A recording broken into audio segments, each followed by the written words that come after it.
মধ্যে তিনি শোয়া ছিলেন। রাতের বেলায় এখনো আল্লাহ নবীজির পরিপূর্ণ ঘুম হয় নাই, চোখে এমন পরিমাণ ঘুম আসে নাই। কারণ নবীদের ঘুম হলো ইবাদত। নবীরা ঘুমের মধ্যে থাকলেও আল্লাহ রাব্বুল আলামিন তাদেরকে ওহী দেন। আল্লাহ নবীরা জিন্দা থাকা অবস্থায়, সজাগ থাকা অবস্থায় আল্লাহ রাব্বুল আলামিন তাদেরকে ওহী দেন। আল্লাহ নবীজিকে ডাক দেওয়ার জন্য দুইজন ফেরেশতা আল্লাহ রাব্বুল আলামিন পাঠাইলেন। আল্লাহ নবীজিকে নেওয়ার জন্য দুইজন ফেরেশতা আল্লাহ নবীজির কাছে আসলো। জিবরাইল আমিন আয়েশা, সাথে ছিল মিকাইল আলাইহিস সালাতু ওয়াস সালাম। আল্লাহ নবীজির কানের কাছে যাইয়া দুইজন ফেরেশতা ডাক দিলেন, ইয়া রাসূলুল্লাহ, ইয়া হাবিবাল্লাহ, আমরা আল্লাহর হুকুমে দুইজন ফেরেশতা আপনাকে নেওয়ার জন্য আমরা এসেছি, আপনি ওঠেন। আল্লাহ নবীজি ঘুম থেকে উঠলেন। ওঠার পরে তিনি তার জরুরত সেরে নিয়ে আল্লাহর নবী সাল্লাল্লাহু আলাইহি সাল্লাম পবিত্রতা অর্জন করলেন। আল্লাহ নবীজির সামনে আনা হলো বুরাক, যেটা ছিল গাদার চাইতে একটু বড়, খচ্চরের চাইতে একটু ছোট, মাঝারি প্রকৃতির একটা বুরাক, একটা বাহন আল্লাহর নবীজির সামনে আনা হলো। এই বুরাকটা ছিল দুধের মতো সাদা, জান্নাতের একটা প্রাণী। আল্লাহর নবীজি যখন বুরাকের উপর উঠতে যাবেন, তখন বুরাক শুধু নাড়াচাড়া শুরু করলো। একটু নড়তে লাগলেন। জিবরাইল ধমক দিলেন বুরাককে, তুমি কেন নড়তেছো রে বুরাক? তুমি কি জানো তোমার সৃষ্টি থেকে এই পর্যন্ত তোমার পিঠের উপর চড়ার জন্য কোন মানুষ বা কোন জিনকে আল্লাহ রাব্বুল আলামিন বা কোন ফেরেশতাকে আল্লাহ তাআলা পারমিশন দেন নাই। একমাত্র রাহমাতাল লিল আলামিনকে বসার জন্য আল্লাহ রাব্বুল আলামিন তোমাকে তৈরি করেছে। সুবহানাল্লাহ। ও বুরাক, তুমি জানো তুমি কাকে পিঠের উপর নিতেছো? বেয়াদবি করে লড়ছরো কেন?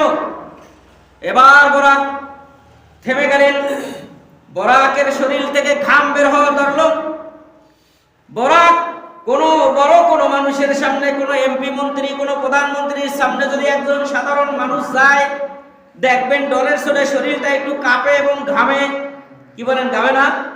পুলিশ দেখলেই তো মানুষের ঘাম শুরু হয়ে যায়, হয় না?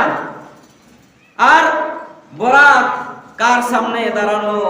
যিনি হলেন আদম থেকে শুরু করে কিয়ামত পর্যন্ত যত মানুষ আসছে আর আসবে, সকল মানুষের সেরা মানুষ তিনি হলেন রাহমাতাল লিল আলামিন, নবী মুহাম্মদ মুস্তাফা সাল্লাল্লাহু।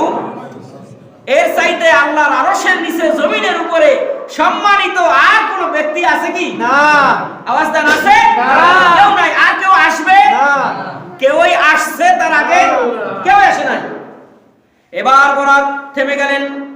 বুরাক আল্লাহ নবীজির কাছে আবদার করলেন, ইয়া রাসূলুল্লাহ, আমি আপনার কাছে একটা আবদার জানাই, আপনি কি আমার আবদারটা রাখবেন? নবীজি বললেন, কি আবদার বলো? এবার বুরাক বললেন, ইয়া রাসূলুল্লাহ, যেই জান্নাত থেকে আল্লাহ রাব্বুল আলামিন আমাকে আপনাকে নেওয়ার জন্য পাঠাইছেন, বলেন যেই দিন আপনি আল্লাহ তাআলার হিসাব নিকাশের পরে কিয়ামতের কঠিন ময়দানে হাসর নাসরের পরে যখন আপনি সর্বপ্রথম জান্নাতের দরজা টপকান দিবেন, জান্নাতের দরজা যখন আপনি ধাক্কা দিবেন সর্বপ্রথম, ইয়া রাসূলুল্লাহ ওয়াদা দেন আপনি আমি বুরাকের পিঠের উপর চড়ে আল্লাহর জান্নাতে যাবেন। সুবহানাল্লাহ। আল্লাহর নবীজি বললেন, বুরাক, এই জন্যই তুমি নাড়াচাড়া করলা? বুরাক বলল, ইয়া রাসূলুল্লাহ, ইয়া হাবিবাল্লাহ, এই জন্যই আমি আপনার কাছে আবদার করলাম, এই জন্যই নাড়াচাড়া করেছি। ইয়া রাসূলুল্লাহ, আপনি ওয়াদা দেন। আল্লাহর নবীজি বললেন, এটা তো একটা স্বাভাবিক বিষয়, আমি ওয়াদা দিলাম তোমার পিঠের উপর চড়ে আমি আল্লাহর জান্নাতের প্রথম দরজাটাই খুলব। সুবহানাল্লাহ। আল্লাহর নবীজি বুরাকের উপর বসলেন। বুরাকের চলনের গতি কি রকম, তার গতি সীমা কি রকম, আমরা চোখ বুঝে যখন চোখ মেলি সঙ্গে সঙ্গে আমরা আরশে আজিম, আরশ দেখতে পাই কি পাই না? কি বলেন? আমরা চোখ বুঝে যখন চোখ খুলি, সাথে সাথে আমাদের চোখের সীমা কত দূর? আল্লাহর আরশ পর্যন্ত। হাদিস শরীফে আসছে, বুরাকের সীমা এক একটা কাইক হচ্ছে এক একটা আসমানের সমান দূরত্ব। সুবহানাল্লাহ।